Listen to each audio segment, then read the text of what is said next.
ஈஸ்வருடன் ஞானமொழி பேசும் முகம் ஒன்று, கூறும் அடியார்கள் வினை தீர்க்கும் முகம் ஒன்று, குன்று உருக வேள்வாங்கி நின்ற முகம் ஒன்று, மாறுபடும் சூரரை வதைத்த முகம் ஒன்று, வள்ளியை மனம் புணர வந்த முகம் ஒன்று, ஆறுமுகம் ஆன பொருள் நீ அருளல் வேண்டும் பழம் நீ என்று ஞானத்தின் வடிவமாக தண்டாயுதபாணி சுவாமிகள் ஆண்டி கோலத்தில் முற்றும் துறந்து அருளோழக்கம் எழுப்பிக் கொண்டிருக்கிற தலம்தான் பழனி.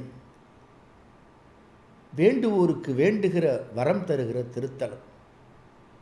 இங்கே அனைத்துலக முத்தமிழ் முருகன் மாநாடு நடைபெற இருப்பது மிக பெரும் சிறப்புக்குரியது. காரணம், பழனி தண்டாயுதபாணி சுவாமிகளை நோக்கி தைப்பூசத்திற்காக கோடிக்கணக்கான பக்தர்கள் பாத யாத்திரையாக புறப்பட்டு கல்லிலும் முள்ளிலும் பனியிலும் மழையிலும் வெயிலையும் பொருட்படுத்தாமல் பாதங்கள் நோக முருகப்பெருமானை நோக்கி தண்டாயுதபாணி சுவாமிகளை நோக்கி நடந்து வருகிற மிகப்பெரிய அற்புதம் நிகழ்கிற மண் இது. அந்த மக்களுக்கு துன்பத்தை மறக்கிறார்கள். வெப்பத்தை, பனியை, குளிரை பொருட்படுத்தாது இரவும் பகலும் பாராது தங்கள் பாதங்கள் நோக நடந்து வருகிறார்கள். இது எதனால் சாத்தியம்? முருகன் மீது கொண்டிருந்த அளப்பெரிய பக்தி. அளப்பெரிய பக்திக்கு அடித்தளமாக இருப்பது அவர்கள் பாடி வருகிற ஞான பாடல்கள், பக்தி பாடல்கள். அந்த பாடல்கள் தீந்தமிழில் அமைந்திருக்கிறது.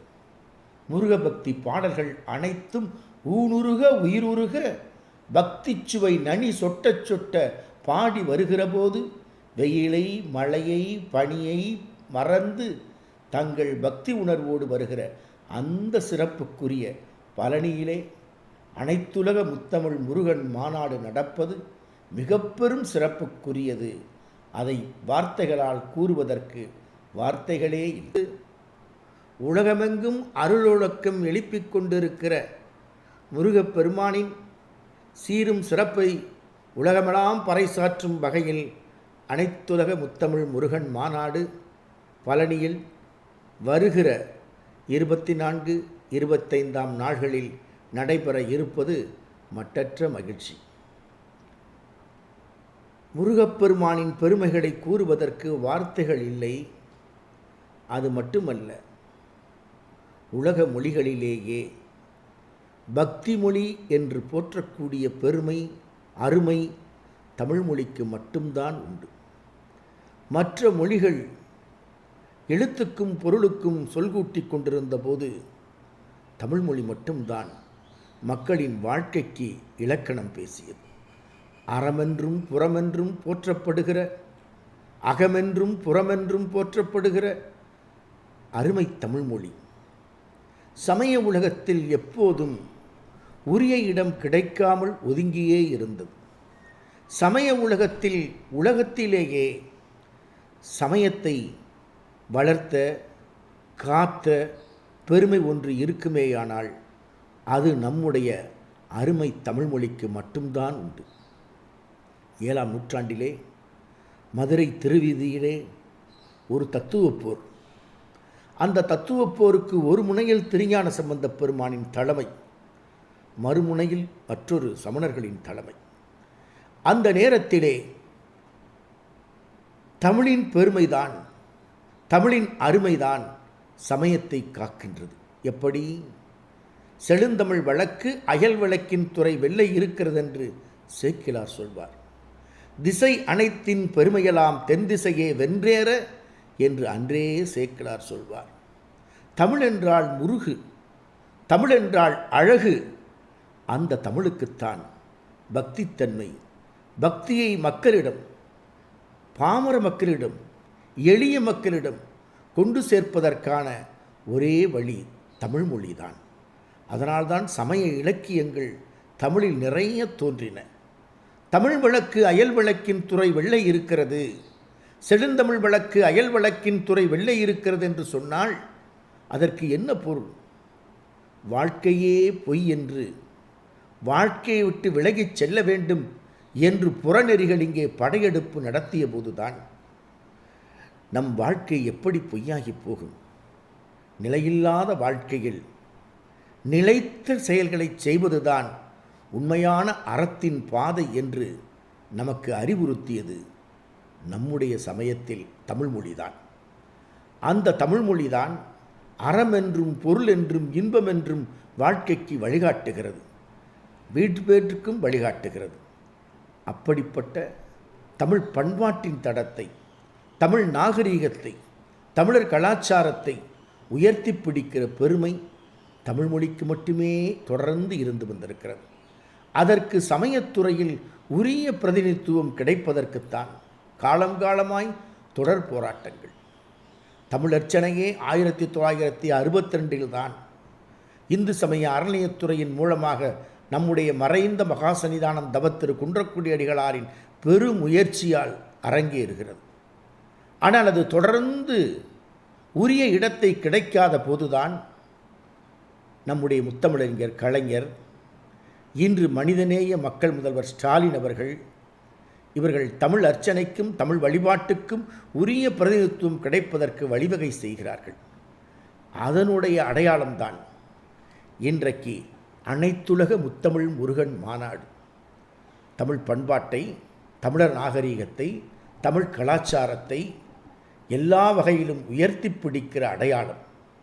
அன்பும் சிவமும் இரண்டென்பர் அறிவிலார், அன்பு சிவமாவது யாரும் அறிகிலார், அன்பு சிவமாவது அறிந்தபின் அன்பே சிவமாய் அமர்ந்திருந்தாரே என்று அன்பின் அடித்தளத்தை வலியுறுத்துகிற திருமுறைகள், தேவார திருவாசகங்கள், நம்முடைய திருப்புகழ் போன்ற முருகபக்தி இலக்கியங்கள் இவையெல்லாம் மானுடத்திற்கு அறத்தின் பாதையை வழிகாட்டி கொண்டிருக்கிறது. இதுவரை அறநிலையத்துறையின் வரலாற்றில் இல்லாத அளவில் முதல் முறையாக அனைத்துலக முத்தமிழ் முருகன் மாநாடு சமய பக்தி இலக்கியத்தை உலகமெங்கும் பறைசாற்றுகிற வகையில், முருகபக்தி மட்டுமல்ல இது தமிழ் பண்பாட்டின் தடம் என்ற அடையாளத்தை உலகமெங்கும் பறைசாற்றுகிற வகையில் உலக அளவிலிருந்து பெரும் தமிழறிஞர்கள், உள்ளூரிலிருந்து உலகத்தின் எல்லா பகுதியிலிருந்தும் இருந்து முத்தமிழ் அறிஞர்கள், சமயத்தமிழ் அறிஞர்கள், சான்றோர்கள், ஆய்வாளர்கள், அதையும் தாண்டி சர்வதேச அளவிலிருந்து பெரும் பிரதிநிதிகள், சமய பிரதிநிதிகள், திருமடத்தின் தலைவர்கள், குருமகா சன்னிதானங்கள், அருளாளர்கள், மாணவர்கள், பேராசிரியர்கள் என்று அனைவரும் ஒருங்கே சேரக்கூடிய அனைத்துலக முத்தமிழ் முருகன் மாநாட்டை முதலில் இங்கே சிறப்புடன் அறநிலையத்துறை இணைந்து அறநிலையத்துறை செயல்பட்டு நடத்துவது, இந்து சமய அறநிலையத்துறை சிறப்பாக செயல்படுத்துவது வரவேற்புக்கும் பாராட்டுக்கும் உரியது.